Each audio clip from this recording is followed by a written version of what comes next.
भारत के साथ क्रिकेट खेली जा सकती है, ये काम क्यों नहीं हो सकता? हीले, बहाने, नखरे, अदाएं किस बात की है?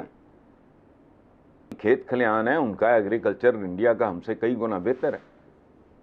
इधर से कर लो, ईरान से कर लो, मतलब दोनों तरफ से कर लो। सही। What is the problem? इस वक्त आप अगर देखें ना, हमारा जो पाकिस्तानी पंजाब है ये इंडियन पंजाब से 3 गुना बड़ा है। यानी कि हमारे मुकाबले में इंडियन पंजाब 1/4 या 1/3 है। वो 1/3 पंजाब जो दुनिया की 1/5 पॉपुलेशन इंडिया उसको पूरी को गंदम दे रही है, कनक दे रही है। और जो हमें कहानियाँ सुनाई गई थी ये पंजाब इंडिया में आपको आके पैसे देते हैं कि सोलर लगाओ और रिवर्स मीटर लगा के देते हैं कि जो बिजली बढ़ जाए। और फिर यार और शर्म से डूब मरो। ये इंडिया, यहाँ पे इंडिया चंद किलोमीटर दूर 300 मेगावाट जो है, सॉरी मेगावाट कह रहा हूँ, 300 यूनिट जो है वो फिर इस वक्त हमें थोड़ा सा बाकी दुनिया को देखना है। चाइना और ताइवान को देख लीजिए, उन दोनों के दरमियान दुश्मनी है। चाइना ताइवान को नहीं मानता लेकिन उनके दरमियान ट्रेड चल रही है। चाइना और भारत को देख लीजिए, उनके दरमियान सरहदी तनाज़ात हैं और वो वायलेंट तनाज़ात हैं। उसके बावजूद उनकी ट्रेड जो है बायलैटरल वो $100 बिलियन से ऊपर।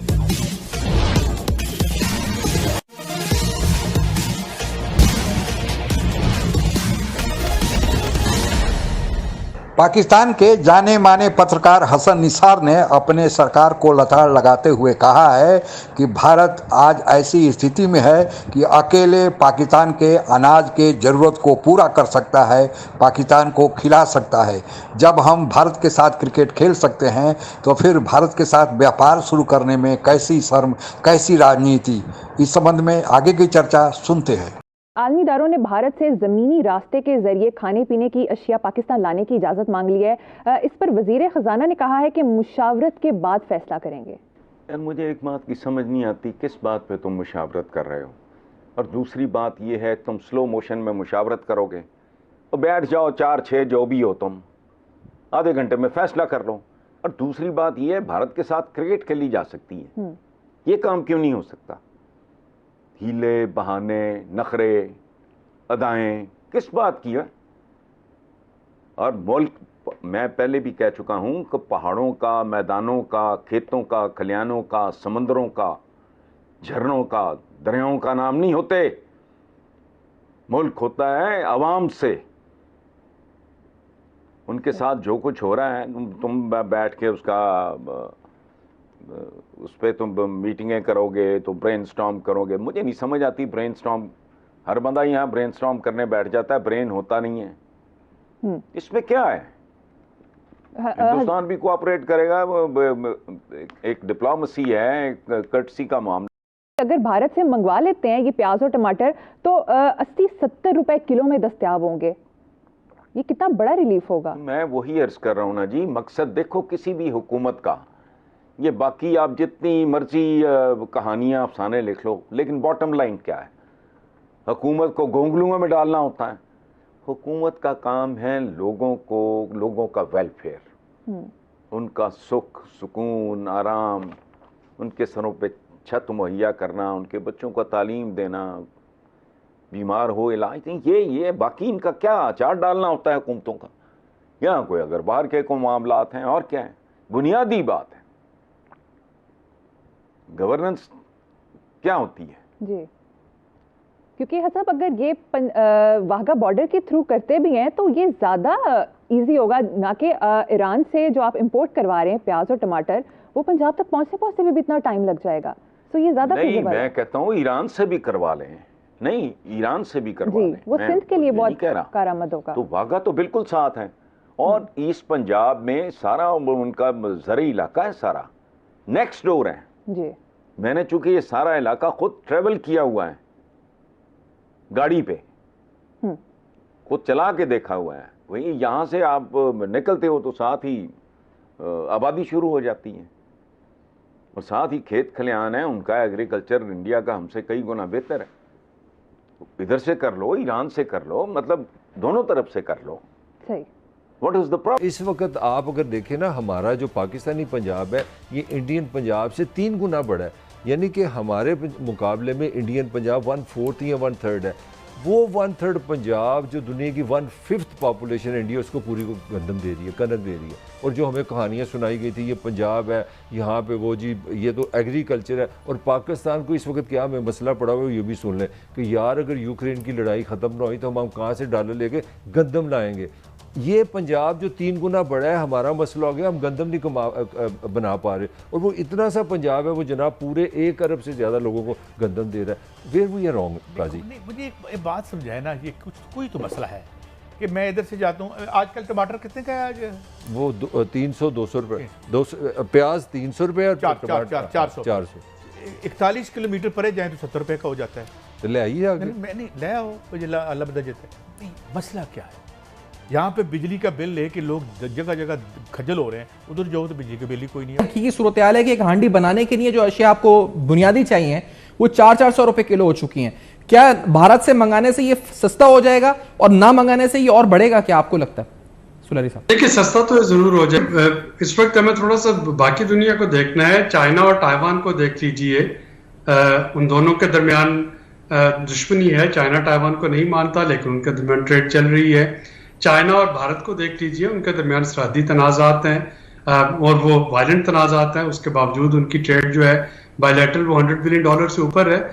हमें इस वक्त ये देखना है कि क्या अवाम अफोर्ड कर सकती है और क्या अफोर्ड नहीं कर सकती। और अगर इंपोर्ट करके पेरिशेबल कमोडिटी स्पेशली वागा के रास्ते अगर इंपोर्ट हो सकती हैं और उसके बाद आप उसकी सप्लाई चेन बहाल कर सकते हैं और होल्डर्स पे थोड़ा सा प्रेशर डाल सकते हैं, तो मेरा नहीं ख्याल कि इसमें कोई मज़ायका है कि हम इसको ना करें। लेकिन ऑब्वियसली दूसरी तरफ एक जो सेंसिटिविटी है वो बहरहाल अपनी जगह मौजूद रहती है जब हम इंडिया के साथ कुछ तजारत की बात करते हैं या किसी और चीज़ की बात करते हैं।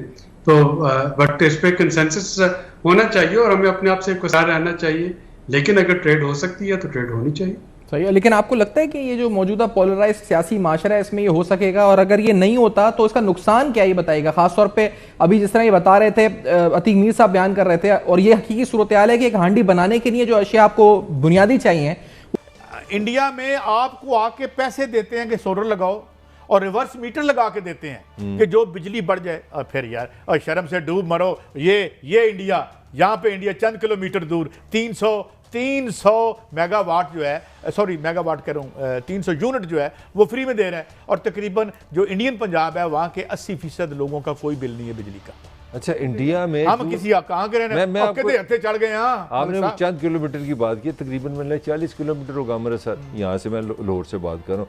वहाँ पे अगर आप बात करें ना कि मैंने सोलर लेनी है तो आपको बैंकर आ जाता है जहाँ मेरे से, जो मैंने बात कर्जे की है, कर्जा ले लें, हुकूमत सब्सिडी देने आ। आपने मरवाया हमें हजूर, आपकी बाहर की जायदादों ने हमें मरवाया है। हम आपसे एक्सपेक्ट करते थे और आज भी आपसे करते हैं, हमें कोई डिक्टेटर नहीं चाहिए। मगर आप जरा अपने बच्चों से आज आप बड़े सिविलाइज, बड़े प्यारे सिविलाइज क्या बात हुई? मेरी सुन लेना, आपने कहा जी Musharraf, I don't like any dictator, जिसको मगर उस जैसा भी बन के दिखाएं। ठहरे आपने बात की ना जनरल अपना अयूब की जो ग्रोथ की आपकी बात की, नतीजा निकला 71 में 51% पाकिस्तानी ने कहा हम पाकिस्तानी नहीं है, बांग्लादेश आपका बन गया। ये आप दुनिया में रूस और यूक्रेन युद्ध के चलते अनाज का संकट, विशेषकर गेहूं के आपूर्ति का संकट पैदा हो गया है। रूस और यूक्रेन बड़ी भारी मात्रा में गेहूं अपने यहाँ पैदा करते थे। चूंकि इनकी आबादी कम है इसलिए इनके पास बचत होती थी कि इस गेहूं के उत्पादन का बड़ा भाग दूसरे देशों को भेज सके। पाकिस्तान भी भारत से अनाज न मंगाकर खासकर गेहूं यूक्रेन से मंगाता था। ऐसी बात नहीं है कि रूस और यूक्रेन दुनिया में सबसे बड़े गेहूं के उत्पादक हैं, वे सबसे बड़े निर्यातक हैं क्योंकि उनकी जनसंख्या कम है और उत्पादन लायक ज़मीन, जो खेती योग्य ज़मीन है, वह ज़्यादा है।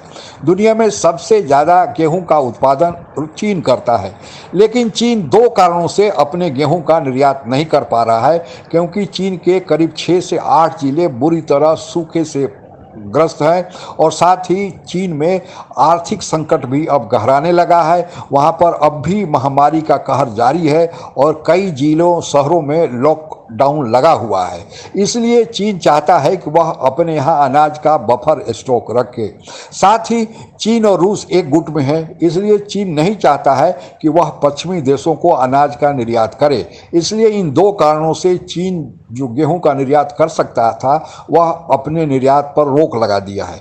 जहां तक भारत का सवाल है, भारत के प्रधानमंत्री नरेंद्र मोदी ने कहा था कि अगर WTA world trade organisation Bharat को परमिशन दे तो भारत के पास ऐसी क्षमता है कि वह दुनिया में जो गेहूं का संकट पैदा होने वाला है उसको वह कमी पूरा कर सकता है। लेकिन यह खबर सुनते ही भारत सरकार के भीतर के कुछ लोग बड़ा टीका टिप्पणी करने लगे और इसी दौरान कुछ अनाज की कीमतों में बढ़ोतरी देखने को मिली। तो भारत सरकार ने कहा कि केवल सरकारी स्तर पर गेहूं का निर्यात किया जा सकता है, लेकिन अब व्यापारियों ने गेहूं के बदले आटा बनाकर उसे निर्यात करना शुरू किया। फिर भारत सरकार ने आटा पर भी यह प्रतिबंध लगाया है कि केवल सरकारी स्तर पर ही इसका निर्यात हो सकता है। हालांकि अंतर्राष्ट्रीय राजनीति भी इसमें आड़े आई और भारत के गेहूं को बाहर में शिकायत भी किया जाने लगा और एक जो गेहूं का निर्यात था भारत ने तुर्की को किया था, यह हल्ला मचाया गया कि तुर्की ने भारत गेहूं को उसमें वायरस कह के रिजेक्ट कर दिया है, जबकि भारत ने वह गेहूं तुर्की को बेचा ही नहीं था। खैर, इस राजनीति से उबरने के बाद भारत सरकार अब भी ऐसी स्थिति में है कि वह गेहूं की आपूर्ति दुनिया को कर सकता है। हमारे पास अपने यहाँ के जरूरतों को रखकर भी हमारे पास बफर स्टॉक है और अभी जो धान की फसल होने वाली है वह भी अब बम्पर क्रॉप की अपेक्षा की जा रही है। इसलिए पूरी दुनिया की निगाहें भारत पर टिकी हुई है। भारत सरकार भी फूंक फूंक कर अपने कूटनीति को धार देने के लिए ऐसा कर रही है और यही चर्चा पाकिस्तान की मीडिया में हो रही है कि भारत आज कैसे अपने कृषि को बढ़ावा देकर उत्पादन को बढ़ाकर पूरी दुनिया में अब अनाज के संकट को पूरा करने की क्षमता रखता है। आप लोगों को पता ही होगा कि जब भारत और पाकिस्तान का बंटवारा हुआ था तो पंजाब सबसे ज़्यादा गेहूं का उत्पादक क्षेत्र है। इसका 3/4 हिस्सा पाकिस्तान के पास है पंजाब का और भारत के पास केवल 1/4 हिस्सा है। लेकिन भारत का 1/4 हिस्सा ही इतना गेहूं का उत्पादन करता है कि वह पूरे भारत को खिला सकता है। लेकिन पाकिस्तान के पास जो 3/4 बड़ा हिस्सा है उससे पाकिस्तान के ज़रूरतों का भी पूरा नहीं हो पाता है और इसका कारण है कि पाकिस्तान ने केवल आतंकवाद को ही बढ़ावा दिया और कर्ज के पैसे पर अपनी अर्थव्यवस्था को चलाने की कोशिश की।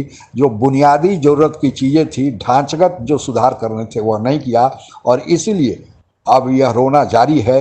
और उसके ऊपर से बाढ़ की विभीषिका पाकिस्तान में जो भी रही सही कसर थी, जो दुर्दिन आने थे उसको ला दिया है। हालांकि बाढ़ का आना यह ईश्वरीय प्रकोप है और किसी देश को यह सामना नहीं करना पड़े ऐसी हमारी कामना है। लेकिन अगर बाढ़ नहीं भी आती तो पाकिस्तान को अनाज, आर्थिक संकट तो पहले से ही मौजूद थे। आज के लिए बस इतना ही। जय हिंद। आप अगर हमसे जुड़ा रहना चाहते हैं तो कृपया मेरे चैनल को सब्सक्राइब करें तथा बेल आइकन भी दबा दें ताकि नई वीडियो की जानकारी तुरंत आप तक पहुंच जाए। धन्यवाद। जय हिंद।